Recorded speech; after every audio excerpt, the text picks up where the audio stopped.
Welcome to this edition of Great Minds with Michael Medved, where we get the opportunity to plunge deeply into some of the great questions that have troubled human beings and, of course, fascinated us throughout all history. Our home on the web is mindswithmedved.com. I encourage you to visit and to check out the additional material we provide from every episode. Also, be sure to take advantage of the opportunity to subscribe and be the first to learn about future programs. And yes, you can also consider donating to support this programming.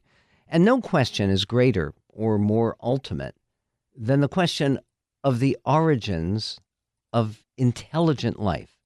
Now, Darwinian theory tells the story of our origins one way. Biblical creationists, of course, they tell it another way. Now, do those two alternatives exhaust the possibilities? Stephen Meyer has dedicated his life and his career on saying no, there's another possibility.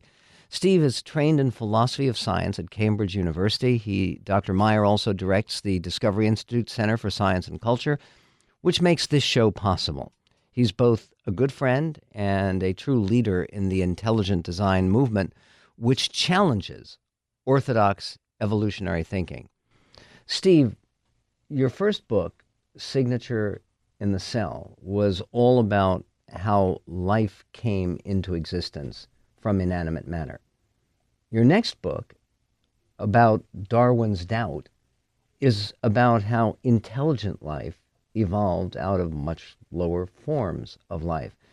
And one of the things that's interesting to me is when it comes to the creation of the universe, people understand that there was a Big Bang. Was there a comparable Big Bang when it came to all of a sudden a leap to more sophisticated forms of life? Yeah, absolutely. In fact, paleontologists and evolutionary biologists will refer to what's also known as the Cambrian explosion as the Big Bang of animal life. It represented a huge stepwise or quantum leap in complexity of the kinds of organisms that were present on the planet, and it happened very abruptly in the fossil record. And so it was one of the things that actually troubled Darwin about his own theory. He was very convinced the theory was correct, but he knew there were some classes of evidence that his theory couldn't explain, and one of those was the abrupt origin of animal life in the Cambrian period. Okay, the title of the book is Darwin's Doubt. Now, of course, we're all told all the time there is no doubt about Darwinian evolution, except that Charles Darwin himself, as your book makes extraordinarily clear, Charles Darwin himself was troubled by those doubts. What was the biggest problem that concerned him? Well, it's one of the things I appreciate about Darwin is, unlike many of his modern defenders, whom I sometimes call Darwin's public defenders because they are so dogmatic in their promulgation of evolutionary theory, Darwin was trained rhetorically. He made, as he put it, one long argument for his theory of evolution by natural selection, but he acknowledged difficulties along the way. And the thing that was troubling to him about the first animals that arose in the fossil record was first that the pattern in the fossil record didn't match the tree-like pattern that he had expected to see. He depicted the history of life as a great branching tree where all of the complex forms of life we see today arose from a simpler one-celled organism way back in the primordial ooze. Very gradually. And all the changes, gradually. Exactly, all very gradually. And yet the first animals emerged very abruptly in the fossil record. And this didn't match that depiction of biological history that was part of his theory. The other thing that troubled him about it is that he knew that the mechanism of natural selection must act very gradually and slowly on random variations. And so the mechanism couldn't generate that much new change or form in the amount of time depicted by the fossil record. So the Cambrian represented a kind of twofold mystery. The mechanism didn't explain where the animal form came from, and the picture of the history of life that he had advanced didn't match the evidence either. Okay, when you're talking about the Cambrian explosion, you're not talking about a literal Big Bang. No, it's some kind of terrorist. No. It's not a destructive explosion. It's in fact a creative explosion. It's an explosion of innovation in the sense of new types of forms of animal life coming into the fossil record.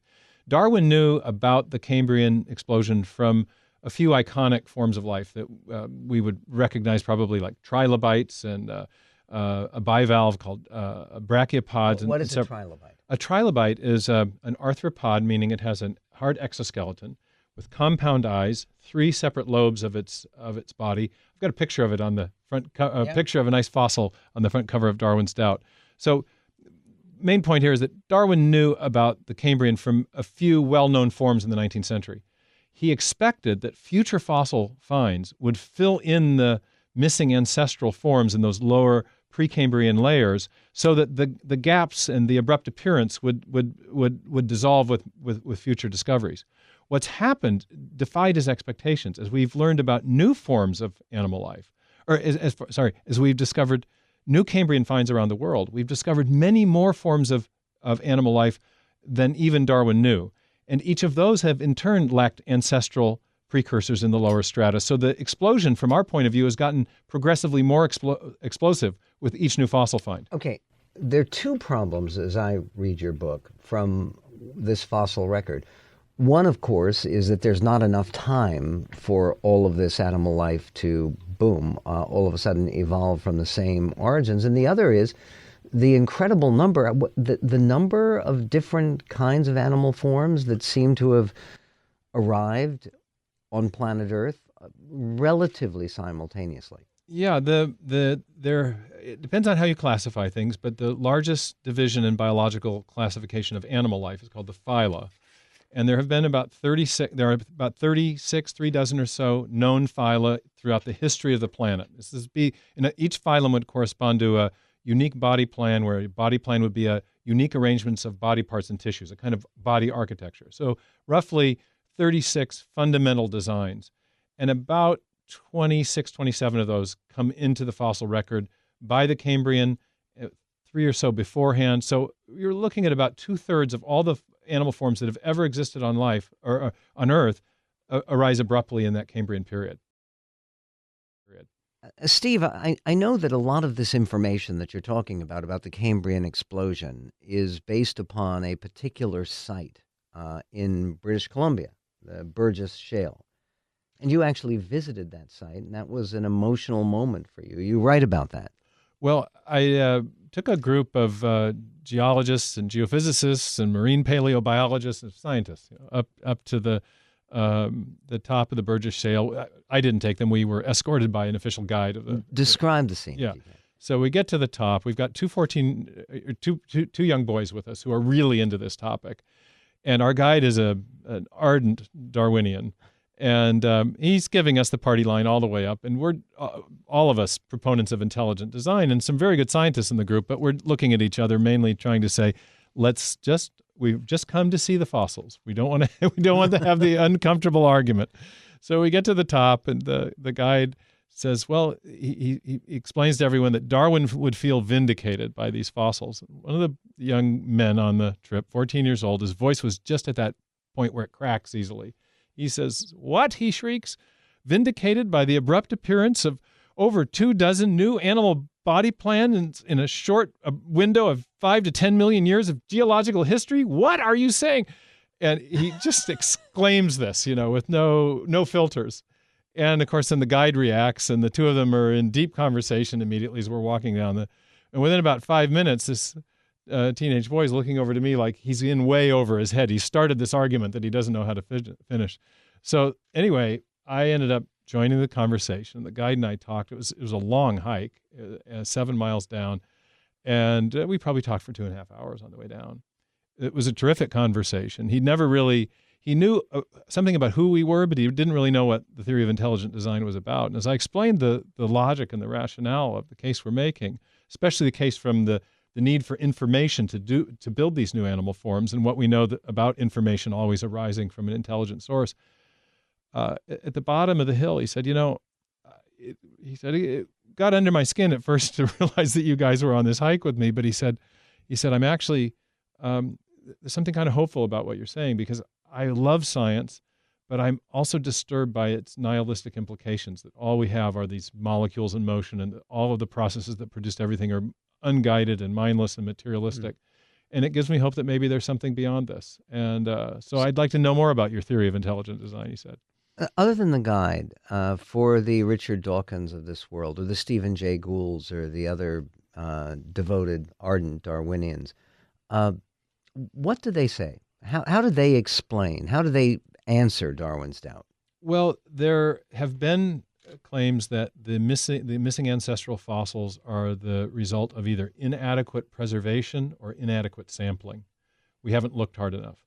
But 155 some odd years now since the publication of The Origin, nobody thinks we haven't looked hard enough. Many new Cambrian finds have been discovered, and each have actually accentuated and deepened the mystery because they've shown that the fossils appeared more abruptly than we first realized, and there are many more forms of animal life that we know of that Darwin didn't know about. Okay, given the fact that it's very difficult to fit the theory of natural selection to the facts of the Cambrian explosion, how does the theory of intelligent design handle the geologic and paleontological facts? Well, a couple things. There's a pattern of appearance that's called the top-down pattern of appearance of these fossils, where the major differences in form arise right from the beginning, from their first appearance on Earth, and then you get variations on those themes. The Darwinian view expects the opposite. It expects that major differences in form would accumulate little by little as small variations and mutations accumulate over time. And so they would expect the big differences to arise after a long period of evolution, not be there right from the beginning. But that top-down pattern is exactly the same pattern we see in our own evolution of human technology, where when innovators or inventors develop something new, like, say, the automobile, there's a basic body plan, and then there's all kinds of innovations on that, four wheels, a chassis, a drive shaft, everything since Ford and Benz has had the same basic body plan, but there have been all kinds of variations on that theme that have evolved, if you will, since then. So the pattern we see in the fossil record is strikingly reminiscent to our own pattern of innovation in the history of new technological objects. It suggests design for that reason. It also suggests design for a deeper reason, which is that we know that building new forms of animal life requires new cells, new cell types, new proteins to service those new cell types, and therefore lots and lots of new genetic information stored in DNA. But the information, especially when we find it in a digital form, always comes from an intelligent source. So the explosion of new form in the Cambrian period is not just an explosion of new different types of animals, it's an explosion of information. And the Darwinian mechanism of mutation and selection does a good job of explaining how information can be degraded by mutation, but it doesn't do a good job of explaining where new information comes from. And that's where intelligent design comes in, because we know minds and intelligent agents can generate information, and the Cambrian explosion is essentially a big burst of new information into the biosphere. One of the fascinating things that you brought up in your work is that Alfred Russel Wallace, who many people say Darwin stole from. I mean, they had a collaborative relationship, but he came up with the theory of natural selection and basically the theory of evolution at about the same time as Darwin. But he was so troubled by Darwin's doubt that he ended up reaching somewhat different conclusions. Explain. Yeah, it's an odd irony of history that one of the co-founders of the theory of natural selection, which, by the way, we don't dispute that natural selection is a real process. It's real. We're disputing, demonstrable. We dispute its creative power. And Wallace was a co-founder of the principle of natural selection, but also came to the conclusion that there were certain things in the history of life that required intelligent design, and he actually used that term to be explained. He didn't believe that the origin of language, the human mind, human beings could be explained by intelligent design. And in some ways, his views, therefore, anticipate a kind of revolution that's going on in evolutionary biology today. Lots and lots of evolutionary biologists are now also questioning the creative power of mutation and selection. They think it's a real process, but many leading evolutionary theorists are now calling for a new theory of evolution because they doubt that mutation and selection have the power to generate fundamentally new forms of life and new biological innovations, such as we see in the Cambrian period. What about the question? I mean, in other words, many of these animals, if not all of them, that you see from the Cambrian period no longer exist. They've gone extinct. What kind of designer designs fairly complex systems that are obsolete? Well, we design systems like that. Certain of the first inventions of automobiles passed to new and different versions of the same kind of thing. Sometimes what you see in the fossil record is a continuity of ideas, not a material continuity. Darwin expected to see a material continuity where one thing would morph imperceptibly into another thing with no discernible gaps or jumps. What we see in the fossil record are the same body plans will persist, but they're instantiated with completely different kinds of organisms. So we see, I think, the pattern in the fossil record that you'd expect to see if there were successive acts of, as one of the early paleontologists, a contemporary of Darwin, Louis Agassiz, put it, acts of mind. I know people are led to believe that there is complete unanimity in accepting the theory of unaided, unguided, undirected natural selection, random circumstances that produce all forms of life as we know it. But you recently attended a meeting of the Royal Society in which Darwin himself had some recognition, founded by Isaac Newton, or I guess Isaac Newton was one of the initiators of the Royal Society. Members, What happened when you when Intelligent Design went to the Royal Society? Well, there were about 20 of us there out of 250 some participants, so we were a spirited minority. But the meeting was called by leading evolutionary biologists and theorists who now doubt neo-Darwinism. In fact, one of the leaders there had been quoted earlier as saying that criticism of neo-Darwinism is so early 90s. Wow. It's still in the textbooks, but among leading people in evolutionary theory, it's passé. And they know, and what the meeting was called to investigate was what kind of new theory could we come up with? We need some new mechanisms that have the creative power that mutation and selection doesn't have. And when the first talk at the conference was given by a leading Austrian evolutionary biologist named Gerd Müller, who laid out what he called the explanatory deficits of the received theory. And they were it was like the first part of my book. He said mutation and selection doesn't have the creative power to generate morphological innovations, fundamentally new forms and structures of life. It doesn't explain the origin of integrated complexity in living systems. And it doesn't account for the abrupt appearance of new forms of life in the fossil record. This sounds very dramatic and very important. Did I read about this in the New York Times? No, you didn't. Well, I think your rhetorical question is its own answer. We have a bias in the media, but we've seen this for a long time. Is that the presentation? And it was one of the themes of Darwin's Doubt. I laid it out in the preface. That there's a huge disparity between the public presentation of the theory and its status in textbooks, with the science writers of the New York Times, in the public pronouncements of major science organizations like the AAAS or the National Academy of Sciences, and the actual status of the theory as you find it in peer-reviewed biological journal articles written by leading evolutionary theorists. They know that the theory is in deep trouble. The public is presented with a very different view of the theory.